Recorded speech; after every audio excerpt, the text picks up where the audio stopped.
Many years ago, the greatest pirate the world had ever known, Gold D. Roger, was captured by the world government and sentenced to death. But just before his final moments, a voice from the crowd shouted a question that would change history forever. "Where is your treasure? Where is the One Piece?" With a fearless grin, Gold D. Roger declared to the world that his legendary treasure, the One Piece, was real, and that whoever found it would claim the title of King of the Pirates. From that day on, countless pirates set sail in search of that ultimate prize, each hoping to seize their destiny and become the next pirate king. And so, the Great Pirate Era was born. It starts on a calm sea. A barrel is floating in the water. A big ship is sailing nearby, and some of the crew members spot the barrel. They pull it onto the ship, hoping it has food or treasure inside. But inside the barrel is a boy named Monkey D. Luffy. Suddenly, pirates attack the ship. The pirates are led by a woman named Alvida. She's loud, bossy, and carries a huge spiked club. Her crew fires cannonballs at the ship, causing everyone to panic and run for safety. While hiding in the ship's kitchen, a boy named Kobe finds the barrel. When he opens it, Luffy pops out with a big smile. The two start talking, and Kobe explains that he's forced to work for Alvida. But deep down, Kobe dreams of becoming a Marine, someone who catches pirates. Some of Alvida's pirates find them and try to catch Luffy. But Luffy surprises everyone. His body stretches like rubber. He easily beats the pirates using his strange, stretchy powers. Kobe is shocked. Luffy explains he ate a devil fruit called the Gum Gum fruit, which gave him these abilities. But it also means he can never swim again. Then Alvida herself shows up. She's furious at Luffy for causing trouble. Kobe, finally gathering his courage, stands up to her. He yells that he won't work for her anymore and that he's going to follow his own dream. Luffy then launches a powerful punch, his Gum Gum pistol, and knocks Alvida out with a single hit. With Alvida defeated, Luffy and Kobe take a small boat and leave the ship. As they sail away, Luffy shares his dream. He wants to find the world's greatest treasure, the One Piece, and become the king of the pirates. Kobe, inspired by Luffy's bravery, decides he'll chase his own dream too, to become a Marine.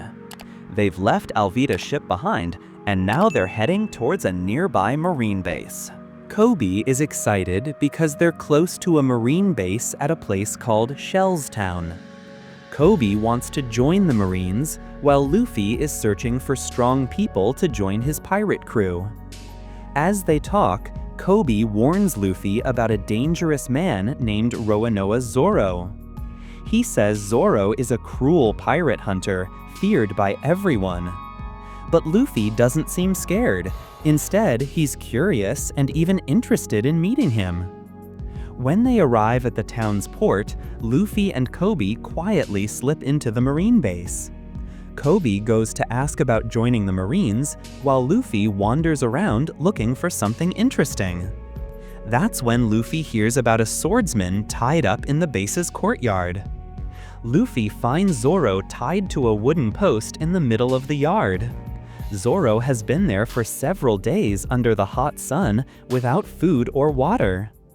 A little girl named Rika bravely sneaks into the courtyard and offers Zoro 2 rice balls she made. Zoro doesn't say much, but you can tell he appreciates her kindness. Before Zoro can eat, Helmeppo, the spoiled, cowardly son of the Marine leader Captain Morgan, shows up. Helmeppo takes Rika's rice balls and throws them to the ground, stepping on them. He even threatens Rika, showing how cruel he is. But Zoro calmly endures it, refusing to break his pride even in this situation. After this, Luffy talks to Zoro and asks if he wants to join his pirate crew. Zoro refuses at first, claiming he has his own reasons, but Luffy remains hopeful. Later, Rika tells Kobe and Luffy why Zoro was tied up.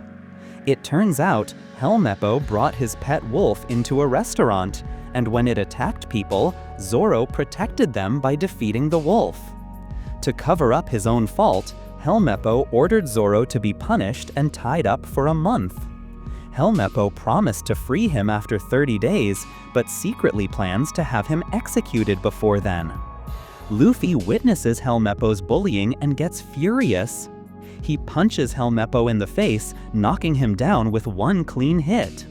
Helmeppo is shocked, and Luffy's bold move stuns the nearby Marines. Inside the Marine base, we see Captain Morgan for the first time. He's a huge, intimidating man with a steel jaw and an axe for a right hand. He believes he's a hero and demands that his men build a statue in his honor. Even Helmeppo is afraid of his father, though he still acts tough in front of others. Luffy quickly decides to break into the Marine base, retrieve Zoro's 3 swords, and free him. Kobe, though scared, tries to help in his own way by sneaking around. Back at the courtyard, Zoro is weak and barely able to stand, but Luffy arrives just in time. He breaks the rope holding Zoro and gives him his 3 swords. Zoro thanks Luffy in his own rough way and agrees to fight alongside him, for now. The Marines quickly surround them, but now that Zoro has his swords, he's a force to be reckoned with. He swiftly defeats several Marines using his 3-sword style, holding 1 sword in each hand and 1 in his mouth. Meanwhile, Luffy uses his gum-gum pistol attack to stretch his arm and punch enemies from a distance. Captain Morgan is furious at the chaos. He orders his men to attack, but many Marines are too afraid. Luffy and Zoro work together, dodging and countering Morgan's powerful axe attacks. In the middle of the fight, Helmeppo tries to hold Kobe hostage to stop them. But Kobe bravely stands up, refusing to be a pawn, and Luffy knocks Helmeppo out with another punch. After a tough fight, Zoro finds the right moment to slash Captain Morgan. With Morgan out of the way, the remaining Marines stop fighting, and the townspeople finally feel free. Captain Morgan was a cruel leader, and now that he's gone, the base is free. Kobe talks to Luffy about his dream. He tells Luffy that ever since he was a kid, he wanted to become a Marine and fight for what's right. Now that Morgan is defeated, he finally has the chance to join. Luffy smiles and tells him to go for it. Even though pirates and Marines are supposed to be enemies, Luffy says that doesn't matter when you're chasing your dreams. The other Marines gather around. At first, they're unsure what to do with Luffy and Zoro. But then one brave Marine steps forward and thanks them for defeating Morgan. This gives the rest of the Marines the courage to let them go. They even salute Kobe, accepting him as a fellow Marine. At the dock, Kobe officially says goodbye to Luffy and Zoro. He's emotional but proud. Luffy tells him to become a great Marine, and Kobe promises to never forget what Luffy did for him. They both acknowledge that their paths might cross again someday, as enemies or friends. Luffy and Zoro hop into a small boat and leave Shellstown together. They laugh and talk about their next goal, heading to the Grand Line, the sea where the world's greatest pirates sail. Luffy also mentions he still needs to find more crewmates.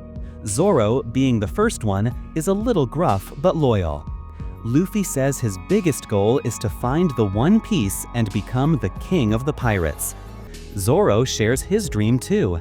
He wants to become the world's greatest swordsman. They bond over their ambitions, agreeing to help each other reach their dreams.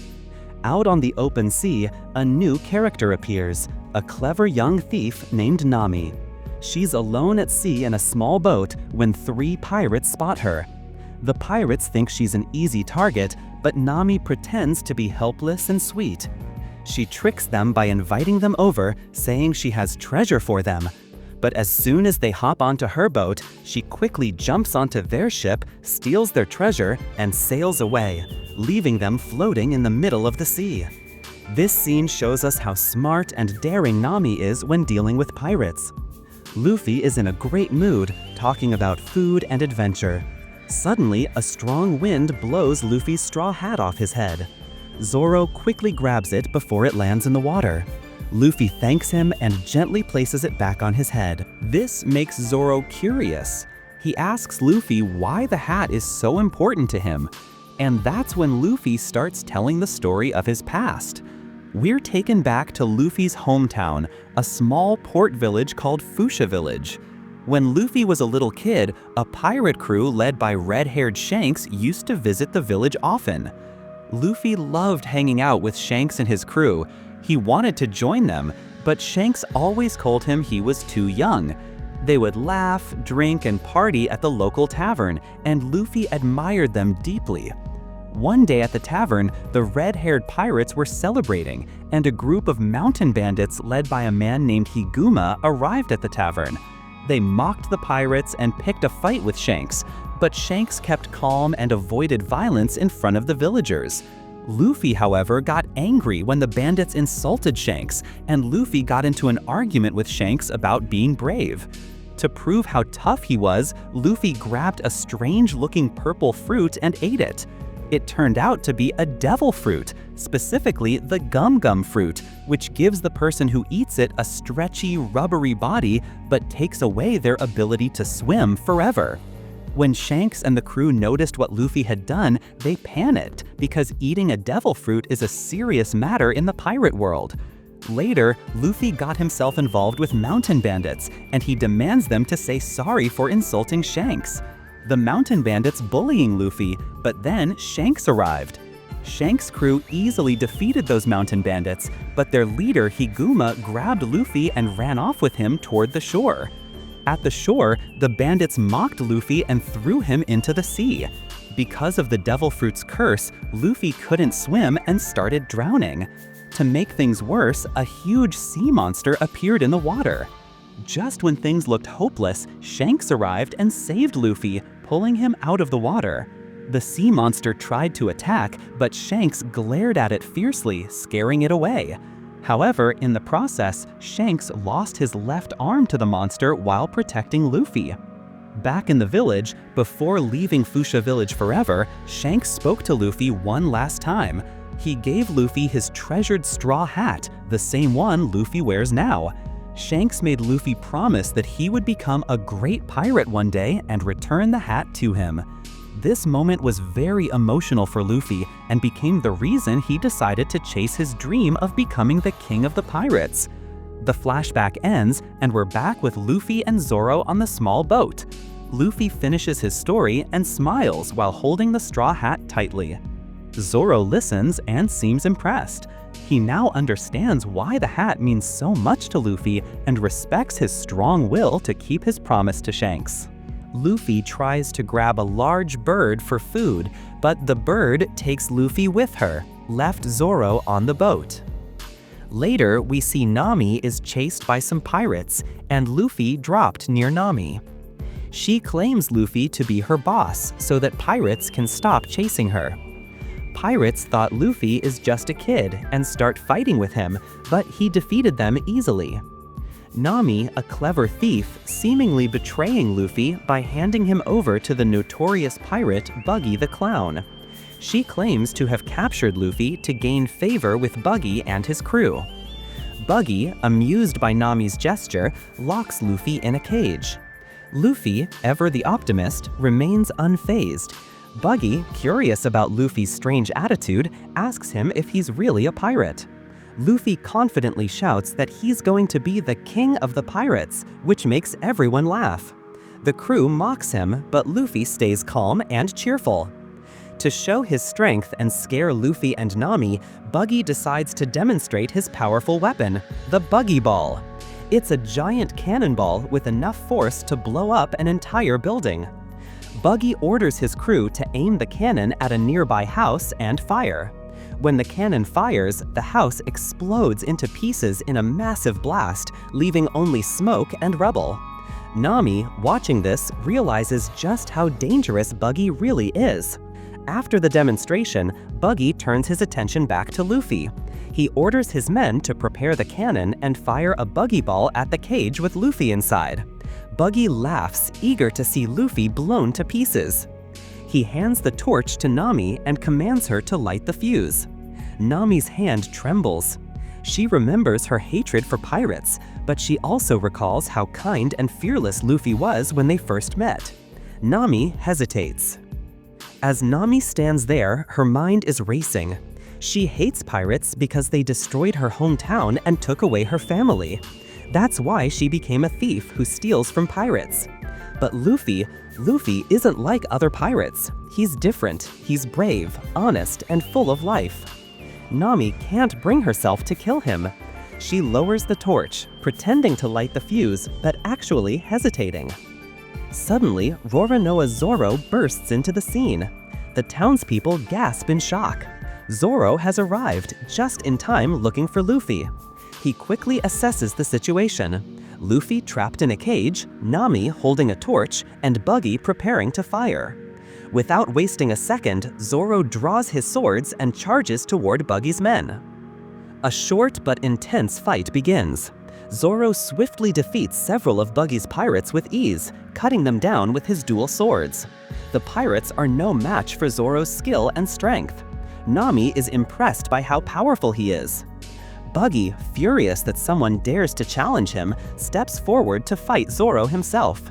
Zoro slashes Buggy. To everyone's shock, Buggy's body parts separate and float in midair. This is the first time we see Buggy's devil fruit power in action.